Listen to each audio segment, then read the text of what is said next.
सभी हिंदी साहित्य के विद्यार्थियों को नमस्कार। दोस्तों, आप सभी का स्वागत है हमारे YouTube चैनल रियल ज्ञान विथ RKG में।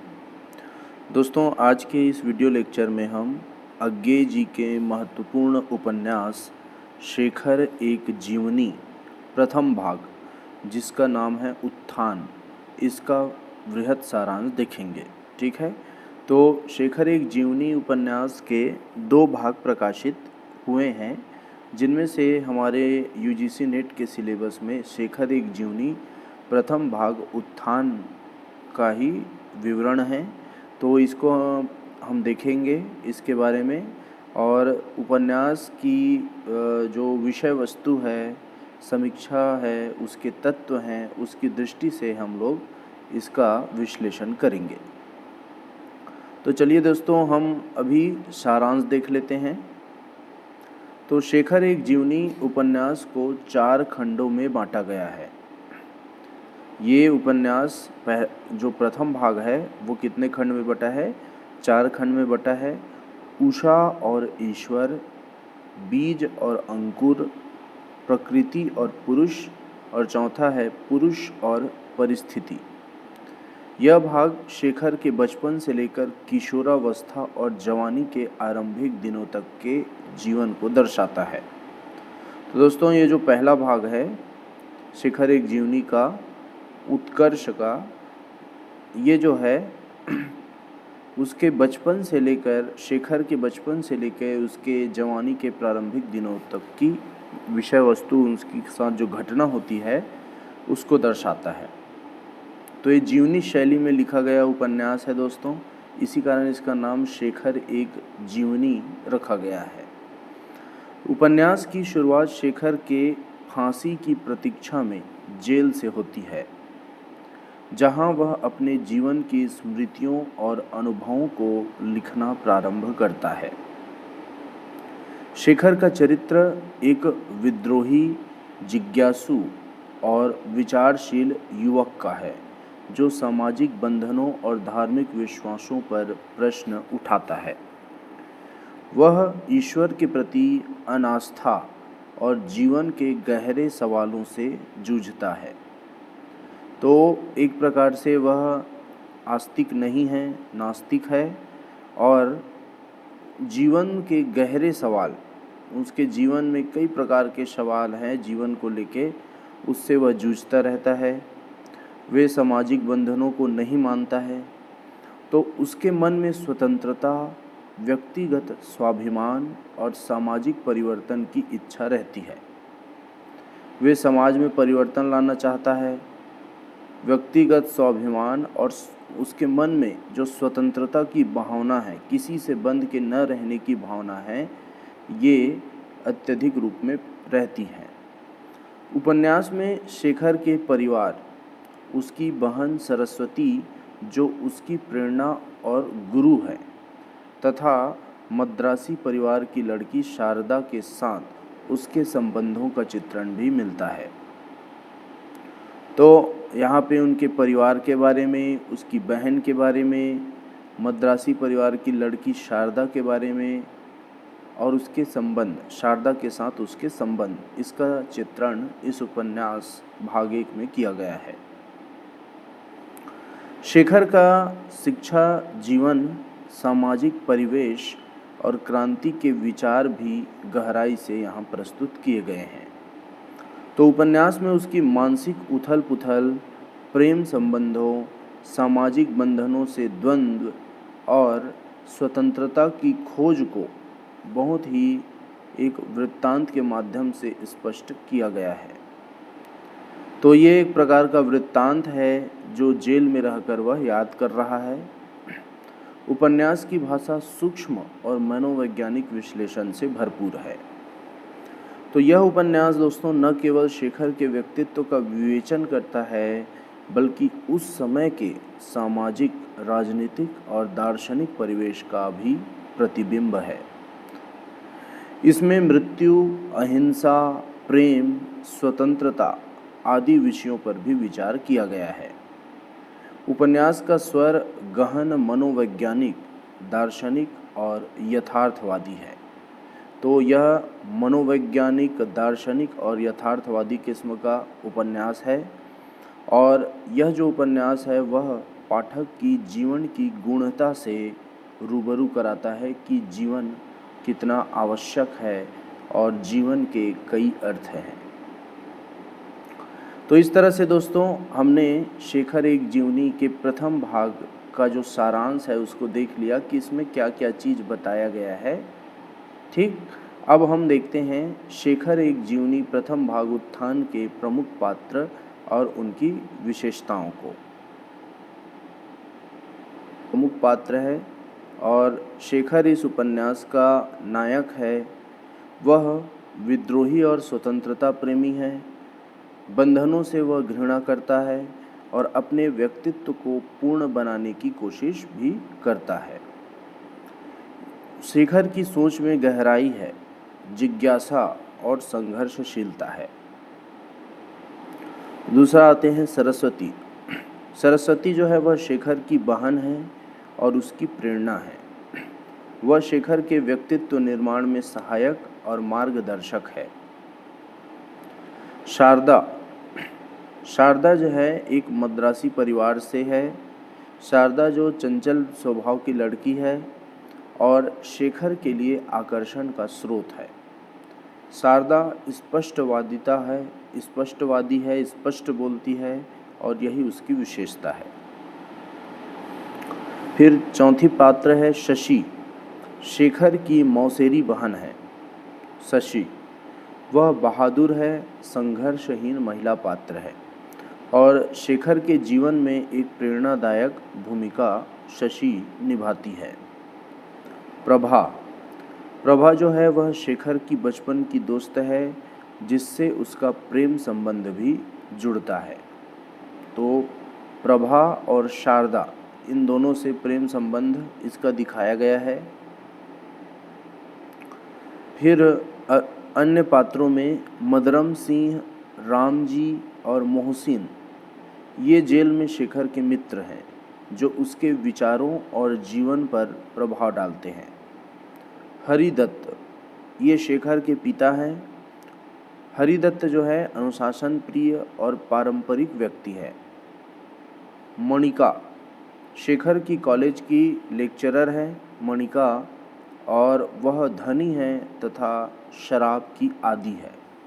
तो इस सभी चीज़ों में हम देखते हैं कि ये 8 मुख्य पात्र हैं। ठीक, इस उपन्यास में तो ये जो पात्र आए हैं दोस्तों, ये उपन्यास में शेखर के जीवन, उसकी मानसिक और सामाजिक संघर्षों का दर्पण है। हर पात्र शेखर के व्यक्तित्व के विभिन्न पहलुओं को उजागर करता है और उपन्यास की दार्शनिक गहराई में योगदान देता है। चलिए अब आगे देख लेते हैं शेखर एक जीवनी उपन्यास का उद्धरण और विश्लेषण। तो इसमें से कुछ उद्धरण आपके लिए छांटे गए हैं जो यूजीसी नेट में आने की जिसकी संभावना है, तो इसको हम देख लेते हैं। अहंकार स्वाभाविक होता है, विनय सीखनी ही पड़ती है। तो ये इस उपन्यास से लिया गया है। इसका विश्लेषण देखते हैं। तो यह उद्धरण दोस्तों शेखर के स्वभाव और उसकी मानसिक यात्रा का सार प्रस्तुत करता है। यहाँ अहंकार को मानव का प्राकृतिक गुण माना गया है जो स्वाभाविक तौर पर होता है। वहीं विनय या नम्रता एक ऐसी सीख है जिसे प्राप्त करना पड़ता है, सहज ही नहीं मिलता। ठीक, इस वाक्य में शेखर की जिजीविषा अर्थात जीने की इच्छा और विद्रोही स्वभाव जो है वह झलकता है, क्योंकि वह अपने अहम को स्वीकारता है लेकिन अपने मनोबल और संघर्ष में विनम्रता की भी महत्ता को समझता है। तो यह उद्धरण मानवीय स्वभाव की द्वैत धर्मिता अर्थात अहंकार और विनम्रता तथा आत्मसंयम के बीच संतुलन की ओर संकेत करता है। तो शेखर के चरित्र की बात करें तो अहम की प्रबलता है और उसे समाज में रूढ़ियों से टकराने के लिए प्रेरित करता है उसका अहम, लेकिन साथ ही विनय सीखने की आवश्यकता भी उसे महसूस होती है, जो उसके विकास और आत्मनिरीक्षण की प्रक्रिया को दर्शाता है। तो यह विचार उपन्यास में मनोवैज्ञानिक गहराई और दार्शनिक चिंतन का परिचायक है। इस उद्धरण से दोस्तों अज्ञे जी ने भावुकता और बौद्धिकता की समन्वय को दर्शाया है, जहाँ मानव के स्वाभाविक गुण और समाज के आदर्शों के बीच यहाँ पे संघर्ष व्याप्त होता है। तो यह शेखर के व्यक्तित्व का केंद्र बिंदु है, जो उसकी क्रांति और संघर्ष की नींव रखता है। तो और देखते हैं उद्धरणों में। तुम वह सान रही हो जिस पर मेरा जीवन बराबर चढ़ाया जाकर तेज होता रहा है, जिस पर मंझ मंझ कर मैं कुछ बना हूँ। तो यह जो उद्धरण है शेखर एक जीवनी से है, और यह उद्धरण शेखर के जीवन में महत्वपूर्ण व्यक्ति के प्रति उसके समर्पण और भावनात्मक जुड़ाव को दर्शाता है। यह प्रेम और आत्म आकर्षण की गहराई को प्रतिबिंबित करता है और उसके व्यक्तित्व के निर्माण में सहायक है। अन्य उदाहरण को देखते हैं। शेखर कोई बड़ा आदमी नहीं है, वह अच्छा आदमी भी नहीं है, लेकिन वह मानवता की संचित अनुभूतियों के प्रकाश में ईमानदारी से अपने को पहचानने की कोशिश कर रहा है। तो यहाँ पे अज्ञे द्वारा शेखर के वास्तविक और ईमानदार व्यक्तित्व का सारांश दिया गया है। कहा गया है कि शेखर एक आदर्श नहीं है, बल्कि एक वास्तविक मानव है जो अपने अस्तित्व और समाज के साथ संघर्ष करता है। मुझे विश्वास है कि विद्रोही बनते नहीं, उत्पन्न होते हैं। तो इस उपन्यास में यह उद्धरण है। यह उद्धरण शेखर में विद्रोही प्रवृत्ति की उत्पत्ति और गहराई को यहाँ पे दर्शाता है, और विद्रोह उसके स्वभाव में निहित है, जो जीवन के संघर्ष से प्रकट होती है। अगला उद्धरण है। फांसी जिस जीवन को उत्पन्न करने में हमारे संसार की सारी शक्तियां असमर्थ हैं, उसी जीवन को छीन लेने में ऐसी भोली हृदयहीनता फांसी। तो यहाँ पर शेखर के जीवन और मृत्यु के प्रति विद्रोह और विरोध का भाव यह जो वाक्य है वह प्रकट करता है, और जीवन का मूल्य और उसकी रक्षा की आवश्यकता पर यह बल देता है। नेक्स्ट उदाहरण को देखते हैं। क्या प्यार की भावना किसी स्थूल एकाकी विषय से अलग नहीं की जा सकती? क्या ज़रूरी है कि मैं प्यार करता हूँ इस वाक्य का अनिवार्य अनुवर्ती हो?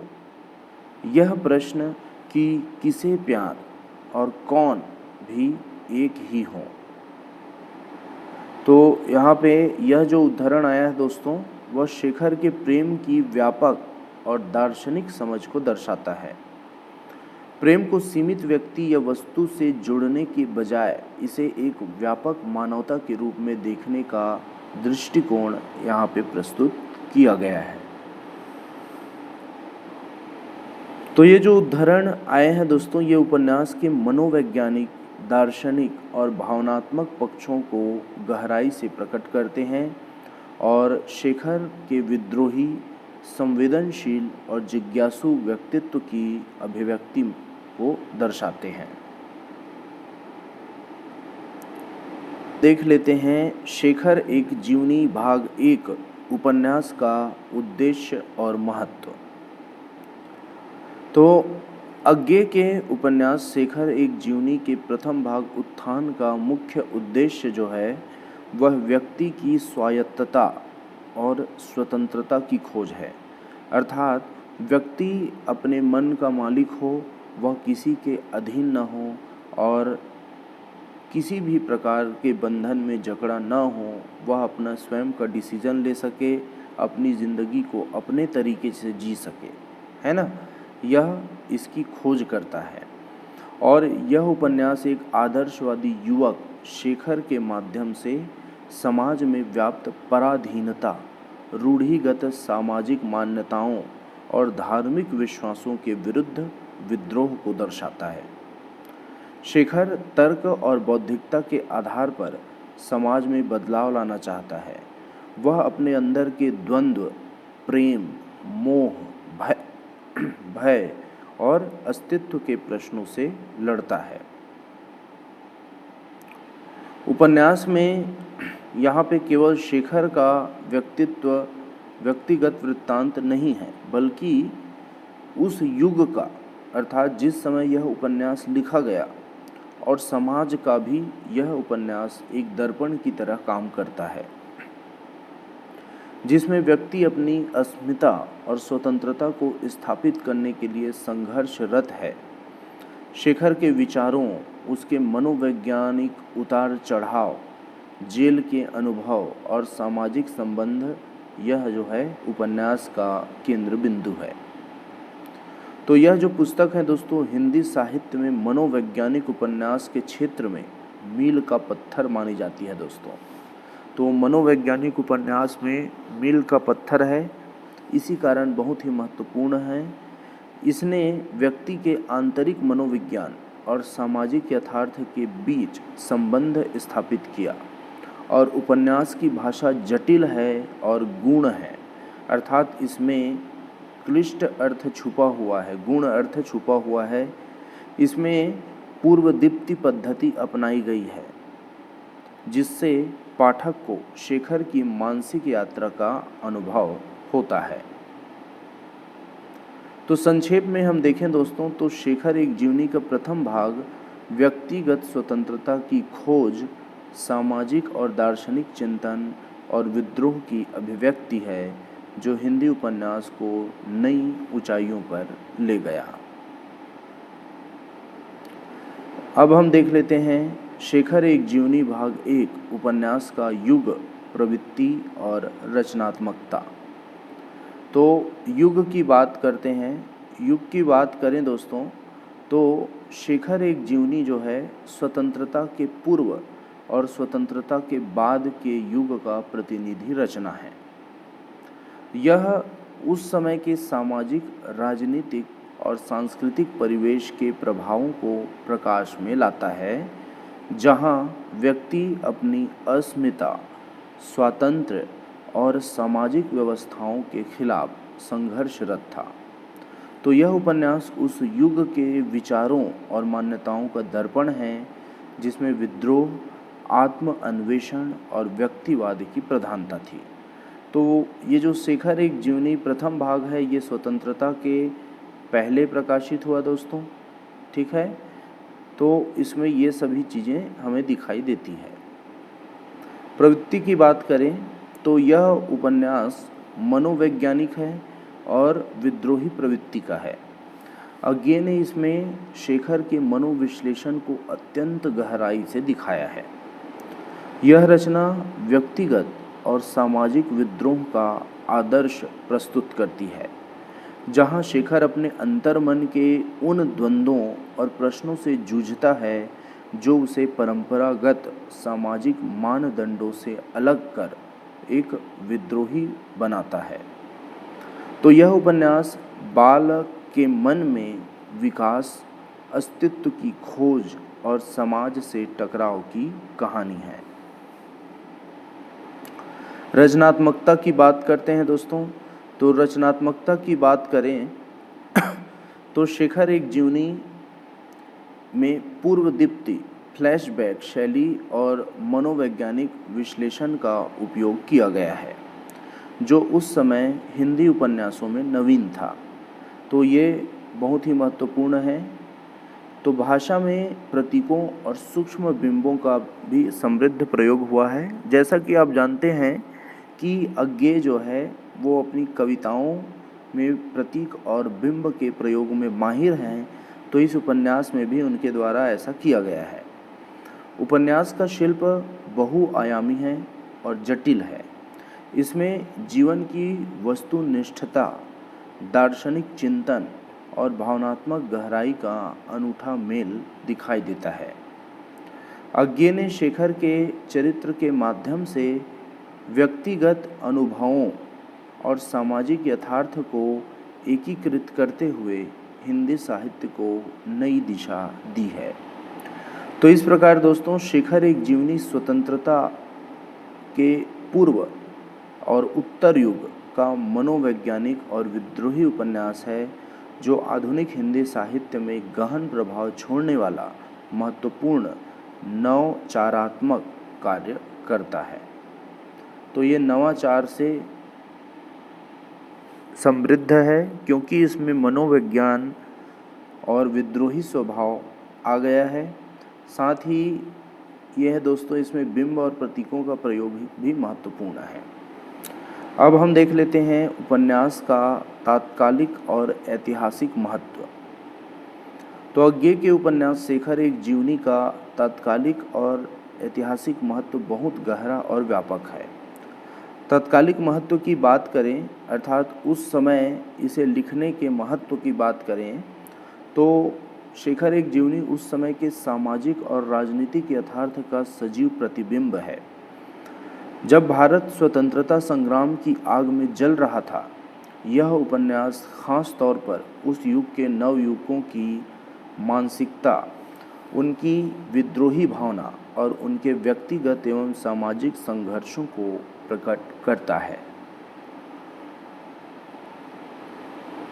शेखर के माध्यम से अज्ञेय ने उस समय के रूढ़िवादी सामाजिक और धार्मिक मूल्यों के विरुद्ध विद्रोह का स्वर उठाया है। तो इस उपन्यास में देश की पराधीनता, सामाजिक विसंगतियां और मानवीय द्वंद्वों का मनोवैज्ञानिक विश्लेषण बहुमूल्य है। शेखर के व्यक्तित्व में मिलने वाले विद्रोह, प्रेम और स्वातंत्र्य की खोज उस युग के पाठकों को आत्मसात करने की प्रेरणा देते हैं। अब हम देखते हैं इस उपन्यास का ऐतिहासिक महत्व। तो शेखर एक जीवनी जो है हिंदी साहित्य में पहला मनोविश्लेषणात्मक उपन्यास माना जाता है। तो इस सेंटेंस को ध्यान रखेंगे दोस्तों, पहला मनोविश्लेषणात्मक उपन्यास है ये, ठीक है, जिसने हिंदी उपन्यास को नई दिशा और स्वरूप दिया। यह उपन्यास सामाजिक, राजनीतिक और दार्शनिक विषयों को मनोवैज्ञानिक दृष्टिकोण से देखने का प्रयास करता है, जो उस समय के उपन्यासों में एक नया बात था।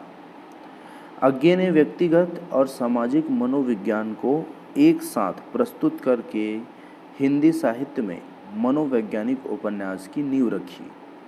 तो इस उपन्यास का प्रभाव हिंदी साहित्य के आगे आने वाले कई लेखकों और उपन्यासकार पर पड़ा है। विशेष रूप से उपन्यास ने सामाजिक रूढ़ियों, अंधविश्वास, धार्मिक कट्टरता और मृत्यु के भय के प्रति विद्रोह को व्यक्त किया है। शेखर का चरित्र समकालीन समाज का प्रतिनिधित्व करता है, जिसमें वह अपनी अस्मिता को खोज करता है और स्वतंत्रता के लिए व्यक्तित्व की लड़ाई लड़ता है। तो शेखर एक जीवनी न केवल साहित्यिक दृष्टि से महत्वपूर्ण है, बल्कि इसे उस कालखंड का ऐतिहासिक दस्तावेज और भारतीय नवयुवकों की चेतना का उत्तम दर्पण भी माना जा सकता है। इसका महत्व दोस्तों आज भी प्रासंगिक है, क्योंकि यह व्यक्ति और समाज के द्वंद्व, विद्रोह और स्वातंत्र्य की भावनाओं को जीवंत करता है। चलिए दोस्तों, अब इस उपन्यास से संबंधित कुछ वस्तुनिष्ठ प्रश्नों को देख लेते हैं, जो आपके एग्ज़ाम में आएगा, तो हो सकता है इससे मदद कुछ आपको मिल जाए। तो शेखर एक जीवनी प्रथम भाग का प्रकाशन वर्ष क्या है? इसका प्रकाशन वर्ष है 1941 उपन्यास के लिखने की शैली कौन सी है? तो उपन्यास पूर्व दीप्ति शैली में लिखा गया है। इस उपन्यास का मुख्य उद्देश्य क्या है? तो इस उपन्यास का मुख्य उद्देश्य है दोस्तों व्यक्ति की स्वतंत्रता की खोज करना। उसी प्रकार उपन्यास का मुख्य पात्र, तो इसका मुख्य पात्र शेखर है। शेखर की बहन का क्या नाम है? शेखर की बहन का नाम सरस्वती है। शेखर किस शहर में कॉलेज की पढ़ाई करता है? मद्रास में कॉलेज की पढ़ाई करता है। उपन्यास किस भाषा शैली में लिखा गया है और कैसा है? तो यह मनोवैज्ञानिक और दार्शनिक प्रकार का उपन्यास है। ठीक। उपन्यास के अनुसार शेखर का स्वभाव कैसा है? तो उपन्यास के अनुसार शेखर का स्वभाव विद्रोही और जिज्ञासु प्रवृत्ति का है। शेखर किस धर्म या ईश्वर में विश्वास नहीं करता है? वह ईश्वर में अनास्था रखता है। वह किसी भी धर्म में आस्था नहीं रखता। उपन्यास में कौन सा सामाजिक और दार्शनिक द्वंद्व दिखाया गया है? तो इसमें व्यक्ति और समाज के बीच द्वंद्व, स्त्री और पुरुष के बीच द्वंद्व और नैतिक तथा अनैतिक के बीच द्वंद्व को दिखाया गया है। कुछ और देख लेते हैं दोस्तों। तो यह उपन्यास कितने खंडों में विभाजित है? तो शेखर एक जीवनी प्रथम भाग उपन्यास जो है यह 4 खंडों में विभाजित है। उपन्यास में शेखर की बहन का क्या नाम है और वह उसकी भूमिका क्या है? तो शेखर की बहन का नाम सरस्वती है और सरस्वती शेखर की प्रेरणा और मार्गदर्शक है। उपन्यास की प्रारंभिक भावभूमि क्या है? तो शेखर जेल में फांसी की प्रतीक्षा करते हुए अपने जीवन को आत्म अवलोकन करता है। यही प्रारंभिक भावभूमि है। शेखर के प्रेम संबंध किस पात्र से जुड़े हैं? तो शारदा और शशि से शेखर के प्रेम संबंध जुड़े हैं। उपन्यास की मुख्य शैली क्या है? तो उपन्यास की मुख्य शैली जो है जीवनी प्रधान और मनोवैज्ञानिक है। तो यह जीवनी प्रधान मनोवैज्ञानिक उपन्यास है दोस्तों। शेखर का चरित्र किस प्रकार का है? शेखर का चरित्र विद्रोही, जिज्ञासु और स्वाभिमानी है। उपन्यास में किस तकनीक का प्रयोग हुआ है जो घटनाओं को पीछे मुड़कर देखने का तरीका है? तो उपन्यास में पूर्व दीप्ति या फ्लैशबैक तकनीक का प्रयोग किया गया है। उपन्यास का मुख्य विषय व्यक्ति के स्वतंत्रता और आत्म खोज है। शेखर का कौन सा मनोवैज्ञानिक पहलू प्रमुख रूप से दिखाया गया है? तो उसका सामाजिक बंधनों और परंपराओं को न मानना, विद्रोही स्वरूप दिखाया गया है। शेखर उपन्यास में किन विषयों जैसे सामाजिक यथार्थ और व्यक्तिगत भावनाओं का समन्वय है? तो शेखर में प्रेम, विद्रोह, स्वतंत्रता, मृत्यु, अहिंसा और सामाजिक बाधाएं शेखर एक जीवनी उपन्यास में हमें देखने को मिलता है। ठीक।